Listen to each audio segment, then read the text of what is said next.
tänään tulee kohta 6 vuotta siitä, kun Kiina alkoi käyttää suhteetonta väkivaltaista voimaa ja jatkaa sortaamista uiguurikansaa kohtaan Urumqin kaupungissa. Maan pääosa olevat uiguurit ja heidän asiansa puolesta taistelevat ystävänsä olemme valmiita osoittamaan mieltä ja ryhtymään muihin rauhanomaisiin toimiin yhden nykypäivän hirvittävimmän ja räikeän ihmisoikeusrikkomuksen vuosipäivänä. 5. heinäkuuta 2009 uiguuriaktivistit järjestivät Urumqissa Itä-Turkistanin pääkaupungissa rauhanomaisen mielenosoituksen, siis nimenomaan rauhanomaisen mielenosoituksen. Kiinan turvallisuusjoukot käyttävät tätä rauhanomaista mielenilmaisua verukkeina ryhtyäkseen tukahduttamaan ja sortaamaan uiguurivähemmistöä ja heidän vaatimuksiaan tasavertaisesta elämästä ja ihmisoikeuksista. Kiinan turvallisuusjoukot käyttävät suhteettoman paljon aseellista voimaa ja väkivaltaa uiguureita kohtaan.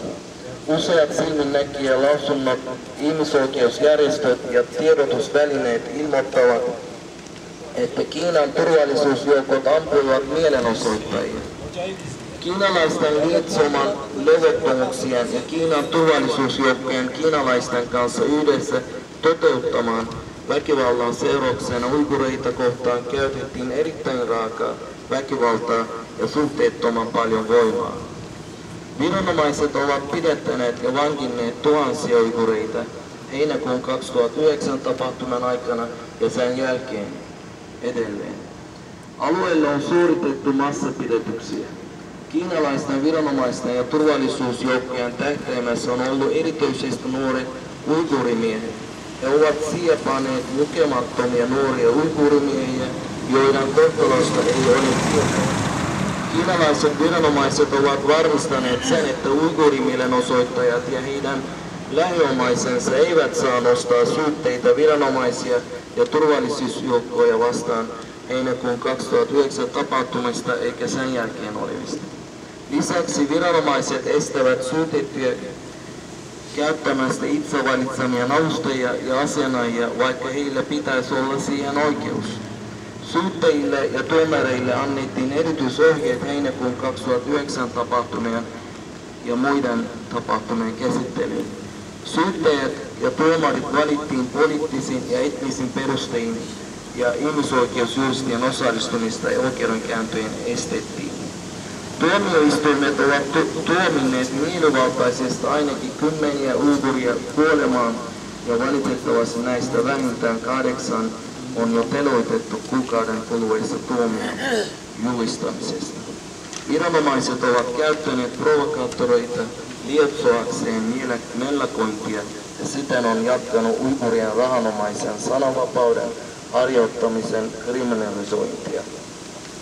Amnesty Internationalin mukaan jopa rauhanomaisesti mieltään osoittaneet uiguurit voidaan tuomita kuolemaan. Tibetin lisäksi uiguurien autonominen alue on ainoa alue Kiinassa, jossa mielipidevankeja on teloitettu viime vuonna. Me pelkäämme, että heinäkuun 2009 ja sen jälkeen tapahtuneiden tapahtumien jälkeen pidetetyt uiguurit ovat joutuneet raan kidutuksen uhreiksi. Monen vuoden ajan ennen näitä tapahtumia Kiinassa pidetetyt uiguurit ovat joutuneet kokemaan toistuvasti kidutusta ja pahoinpitelyä.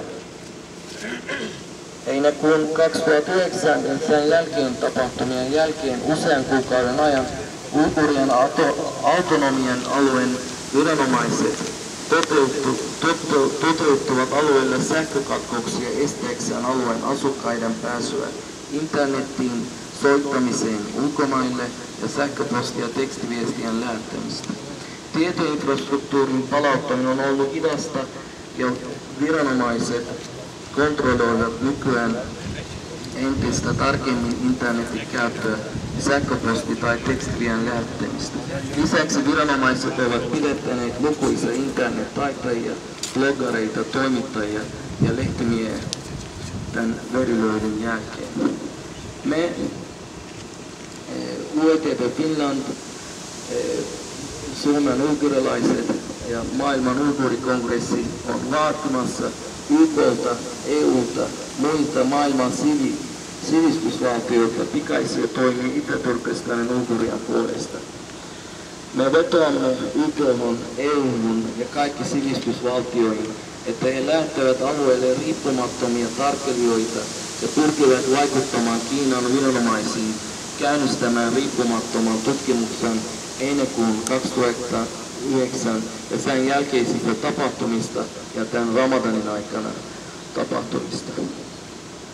Vetoamme myös kuolleiden, tapettujen, kuolemaan toimittujen, teloitettujen, vangittujen ja pidätettyjen kohtalojen selvittämisen puolesta. Itä-Turkistanin alueella jännitteet ovat korkealla, koska Kiina on vastannut uiguurien rauhanomaisiin mielenosoituksiin sotilaallisesti käyttäen suhteetonta tulivoimaa, jonka seurauksena on kuollut yli 1000 siviiliä ja arvioltaan 10 000 on pidätetty. On kuollut tänä Ramadanin aikana, tämän vuoden Ramadanin aikana useita kymmeniä ihmisiä. Tämä on lisännyt uiguureihin kohdistunutta uhkailua ja pelkoa uiguurien keskuudessa. Pidätettynä olevat ovat edelleen suuressa vaarassa. Nämä ihmisoikeusloukkaukset ovat kestäneet jo yli 60 vuotta ja kehitys on valitettavan hälyttävä nykypäivänä. Vetoamme, eli UETT Finland ja Suomen uiguurilaiset, vetoamme Suomen hallitukseen, että asia viedään YK:hon ja sitä kautta lopetetaan Kiinan tämä brutaali ja ankara toimintaa uiguureita vastaan.